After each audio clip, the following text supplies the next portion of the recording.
नमस्कार दोस्तों, स्वागत है आपका एजुएट लर्निंग यूट्यूब प्लेटफॉर्म पर। मैं अभिलाष थपलियाल आज आपके लिए लेकर आया हूं आधुनिक भारत के इतिहास की इंपॉर्टेंट क्वेश्चन सीरीज का पार्ट 4। जी हां, इससे पहले 3 पार्ट्स हम डिस्कस कर चुके हैं। आज पार्ट 4 में हम नेक्स्ट 10 इंपॉर्टेंट क्वेश्चंस को डिस्कस करेंगे जो कि हिस्ट्री ऑफ मॉडर्न इंडिया से रिलेटेड हैं। आधुनिक भारत के इतिहास के बहुत महत्वपूर्ण प्रश्न है। चलिए चर्चा करते हैं।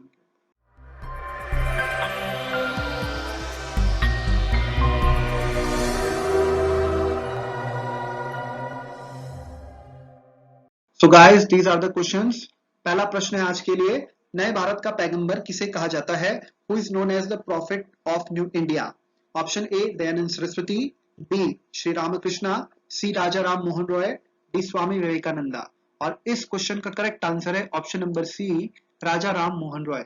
जी हाँ, राजा राम मोहन रॉय, जिनके द्वारा 1828 में सन 1828 में ब्रह्म समाज की स्थापना की गई और इन्हें भारत में पुनर्जागरण का पितामह भी कहा जाता है। तो इस क्वेश्चन का करेक्ट आंसर हो जाएगा ऑप्शन नंबर सी। अगला प्रश्न है, आर्य समाज इज अगेंस्ट। आर्य समाज किसके विरुद्ध है? Option A existence of God यानी कि ईश्वर के अस्तित्व के अगेंस्ट है, बी आइडल वर्शिप यानी मूर्ति पूजा के, सी इस्लाम के, डी हिंदुत्व के। और इस क्वेश्चन का करेक्ट आंसर हो जाएगा option number B idol worship यानी आर्य समाज मूर्ति पूजा के विरुद्ध है। नेक्स्ट क्वेश्चन है, who was the leader of young Bengal movement? Young Bengal आंदोलन के प्रणेता कौन थे? ऑप्शन ए केसी सेन यानी Keshav Chandra Sen, B Dwarkanath Tagore, C Swami Vivekananda, D Henry Vivian Derozio. और इस क्वेश्चन का करेक्ट आंसर है option number D Henry Vivian Derozio. जी हाँ, डेरोजियंस मूवमेंट जो आप देखते हैं, हेनरी विवियन डेरोजियो जो थे, ये एक बहुत महत्वपूर्ण पर्सनैलिटी है जिनके द्वारा यंग बंगाल मूवमेंट स्टार्ट किया गया था, जो कि काफी प्रसिद्ध भी हुआ। नेक्स्ट क्वेश्चन है, पिट्स इंडिया एक्ट यानी कि पिट्स इंडिया अधिनियम कब आया? ऑप्शन ए है 1776, बी 1784, सी 1793, डी 1773। और इस क्वेश्चन का करेक्ट आंसर है option number B 1784, Pitt's India act. जी हाँ, पिट्स यानी कि जो ब्रिटेन के प्रधानमंत्री थे तत्कालीन, उनके नाम पर ही अधिनियम आया था। पिट्स इंडिया एक्ट 1784 में जो है आया था, और इससे पहले आप जानते हैं 1773 में रेगुलेटिंग एक्ट आया था।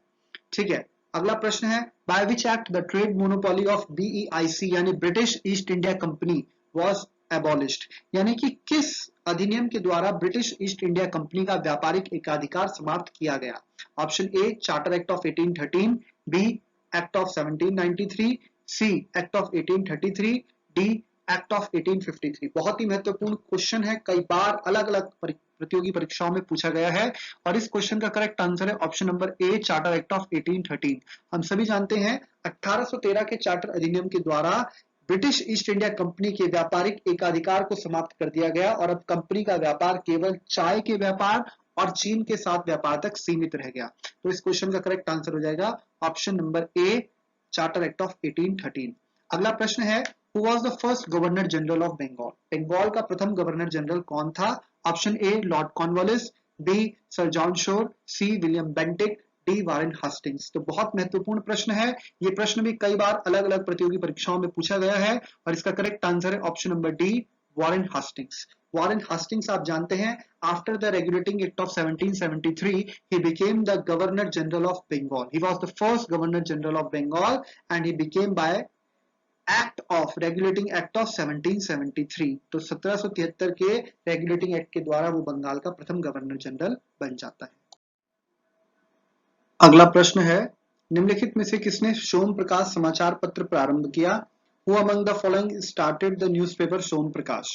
ऑप्शन ए है दयानंद सरस्वती, ऑप्शन बी है ईश्वर चंद्र विद्यासागर, ऑप्शन सी है राजा राम मोहन रॉय, ऑप्शन डी है सुरेंद्रनाथ बनर्जी। और इस क्वेश्चन का करेक्ट आंसर है option number B Ishwar Chandra Vidyasagar. जी हाँ, ईश्वर चंद्र विद्यासागर जो कि एक बहुत महत्वपूर्ण पर्सनालिटी थे बंगाल से, इन्होंने सोम प्रकाश समाचार पत्र को जो है स्टार्ट करवाया और इनके साथ इनके जो सहयोगी थे इस समाचार पत्र में, उनका नाम था द्वारकानाथ विद्याभूषण। तो ये दोनों मिलके जो है इस सोम प्रकाश समाचार पत्र जो है इन्होंने शुरू किया। अगला प्रश्न है, which viceroy was assassinated during his tenure? यानी कि किस वाइसरॉय की अपने कार्यकाल के दौरान हत्या की गई? ये बहुत महत्वपूर्ण प्रश्न है क्योंकि एकमात्र वाइसरॉय ऐसे रहे हैं जिनकी उनके कार्यकाल के दौरान हत्या की गई। Option A lord Mayo, option B lord Curzon, option C lord Ripon, option D lord Lytton. और इस क्वेश्चन का करेक्ट आंसर हो जाएगा आपका option number A lord Mayo. Lord Mayo Bharat के एकमात्र ऐसे वाइसरॉय रहे हैं ब्रिटिश भारत के जिनकी उनके कार्यकाल के दौरान हत्या की गई। और इनकी हत्या जो हुई थी 1872 में 1872 में, जब ये अंडमान निकोबार आइलैंड अंडमान आइलैंड के विजिट में थे पोर्ट ब्लेयर में, तो वहां पर एक जो कैदी था वहीं पर शेर अली अफरीदी, उसके द्वारा चाकू मतलब जो छुरा होता है चाकू, उसके द्वारा इनको उसको घोंपकर इनकी हत्या कर दी गई थी लॉर्ड मेयो की। तो याद रखिएगा Lord Mayo is the correct answer. ठीक है, एकमात्र ऐसे वाइसरॉय जिनकी हत्या की गई थी उनके कार्यकाल के दौरान। The council of 8 ministers of was found by Shivaji Maharaj, it is known by, यानी शिवाजी महाराज के द्वारा जो 8 मंत्रियों की परिषद का गठन किया गया था। आप जानते हैं शिवाजी महाराज जो मराठा साम्राज्य के संस्थापक थे, उनके द्वारा जो 8 मंत्रियों की एक परिषद होती थी, जैसे आज काउंसिल ऑफ मिनिस्टर्स होती है, उसको क्या कहा जाता था?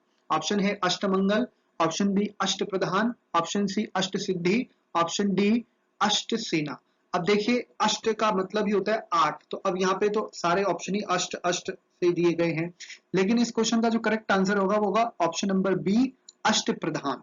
अष्ट प्रधान यानी जैसे आज काउंसिल ऑफ मिनिस्टर होता है तो वहां पर अष्ट प्रधान का एक सिस्टम होता था, यानी कि इसमें क्या होते थे, जैसे आज मॉडर्न काउंसिल ऑफ मिनिस्टर्स है उसी प्रकार का वो सिस्टम था जिसमें कि मराठा एम्पायर के जो है मिनिस्टर्स हुआ करते थे और इनका काम होता था गुड गवर्नेंस और जो भी आपके इनके शत्रु वगैरह होते थे उनके साथ मुकाबला करना, पूरी स्ट्रेटेजी बनाना। और इन्हीं में एक पद होता था, इनका एक पोस्ट होती थी पंत प्रधान या पेशवा जिसे बोलते हैं, जिसे आज प्रधानमंत्री बोलते हैं। ठीक है, तो ये यहाँ पर जो है इस क्वेश्चन में हमने समझा। और आज का अंतिम प्रश्न है, सत्य शोधक समाज समर्पित था, जो सत्य शोधक सोसाइटी थी, ट्रुथ सीकर सोसाइटी, ये किसके लिए समर्पित थी? It was organised, option A a movement for upliftment of tribals in Bihar, यानी कि जो बिहार में ट्राइबल लोग होते हैं, जनजातीय लोग, उनके उत्थान के लिए।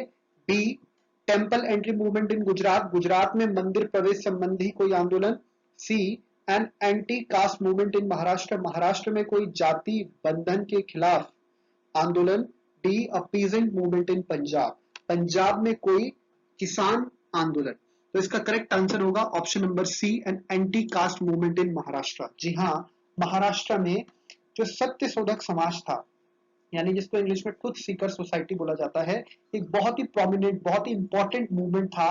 और इस समाज के जो संस्थापक थे सत्य शोधक समाज के, वो थे ज्योतिबा फुले, जो कि बहुत महत्वपूर्ण नाम है। इन्हीं के द्वारा 1873 में इस समाज की स्थापना की गई थी। और इस समाज में वो सभी लोग जो समाज के वंचित और शोषित वर्ग के, यानी जो दलित और जो पिछड़े वर्ग के लोग थे, यानी जिनके साथ भेदभाव और शोषण हुआ करता था, वो लोगों के उत्थान के लिए, उस समाज के उन लोगों के उत्थान के लिए ये सत्य शोधक समाज जो है कार्य करता था।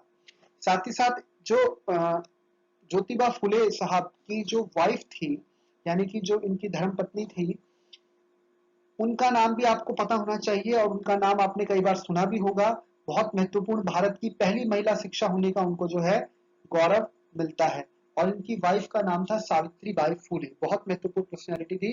सावित्री बाई फुले जो है ये सोशल रिफॉर्मर थी, एजुकेशनलिस्ट थी, पोएट थी महाराष्ट्र की, और इनको first female teacher of India भी कहा जाता है। इन्होंने महिलाओं की शिक्षा के लिए बहुत जबरदस्त कार्य किया और उन्होंने महिलाओं की शिक्षा के लिए पूना में स्कूल भी खोला। तो आप समझ सकते हैं उस समय पर ऐसे समय पर जब महिलाओं की शिक्षा और जो वंचित और शोषित वर्ग के लोग हैं उनकी शिक्षा, मतलब समाज में इनको कोई अधिकार नहीं थे, ऐसे समय पर इन्होंने आवाज उठाई और इस वर्ग के लोगों के हित पर इन्होंने जो है कार्य किया। तो ये बहुत महत्वपूर्ण प्रश्न है और इससे संबंधित जो है मैंने एक वीडियो जरूर बनाना है, आपने देखा, आप देखेंगे, एक वीडियो में बनाऊंगा।